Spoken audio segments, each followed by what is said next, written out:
என்னங்க என்னங்க இதோ பாருங்க முறை பிரகாரம் அந்த தாலி என் கழுத்துல தான் இருக்கணும். ஆமா நீங்க தாலி வாங்கிட்டு பாருங்க. ஆமாங்க ஆமா அண்ணா ஒரு சோப்பு ஆமா உனக்கு என்ன வேணும்? எனக்கு ஒண்ணு வேணாம் சாமி. எனக்கு கமிஷன் கொடுத்தா கூட போதும். வேணாவா? எனக்கு எதுவும் வேணாம். நீங்களே வச்சுக்கோ. நீங்க பாருங்க மாமா, தாலி கேட்கும் போது தாலி கொடுக்க மாட்டேன்னு சொல்லுவா. எந்த ஒரு பொண்ணுமே கொடுக்கறதுக்கு சம்மதிக்க மாட்டான். அதனால உனக்கு என்ன வேலைங்க? போடா கொஞ்சம் விடக்கூடாது. அந்த பிரச்சனை கொஞ்சம் விடக்கூடாதா? அவ அடிக்கிறது கிடையாது இப்பெல்லாம்.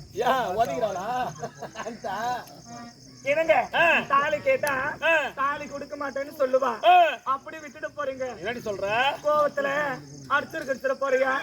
அக்கா ஒதுக்க போறேன். அக்கா பாவம் அடிக்கிறதுனால ஒதுக்கிறதுனாலும் ஒரு 1000 அடிக்கு மேல அடிக்காதீங்க. ஒரு 300 ஒதுக்கு மேல ஒதுக்காதீங்க. ஆமாங்க நீங்க கோவப்படாதீங்க. நீங்க போற வேகத்தை பார்த்தா எங்க எடி ஒதுக்கு போலக்குது. புறப்படுகிறேன். தாலி அங்க அறுக்கிறேன், உன் கழுத்துல வந்து கட்டுறேன். போய் வரடி. சரிங்க போயிட்டு வாங்க.